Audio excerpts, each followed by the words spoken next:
ज़ुहद जो मफ़हूम सूफ़ी जे मफ़हूम मां हिक ॿी मफ़हूम जे ख़बर पवे थी त इहो हीअ आहे त उन में ज़ुहद ऐं दुनिया खां किनारा कशी जो मफ़हूम लिकियलु आहे। इन में नफ़सानी ख़्वाहिशनि खां परहेज़ ऐं नरमो नाज़ुक पोशाक न पाइण जी तरफ़ इशारो आहे।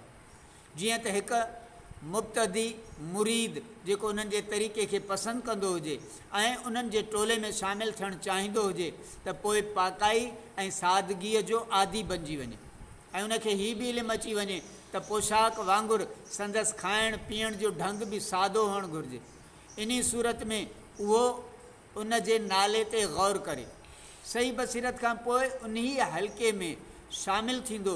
अहिड़ी तरह हिकिड़ो मुब्तदी उन जे नाले मां ई असुल हक़ीक़त सम्झी सघे थो।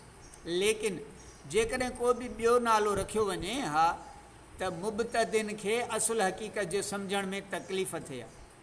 इन लाइ हीउ नालो बहितरु आहे। इन नाले खे पसंदि करण जो हिकु ॿियो सबबु हीअ बि आहे त जॾहिं उन्हनि माण्हुनि खे सूफ़ी चयो वेंदो आहे तॾहिं रूहानी हैसियत सां ऐं ज़बरदस्त दावा आहे, मगर जॾहिं माण्हुनि खे हीउ ॿुधायो वञे त इन्हनि जो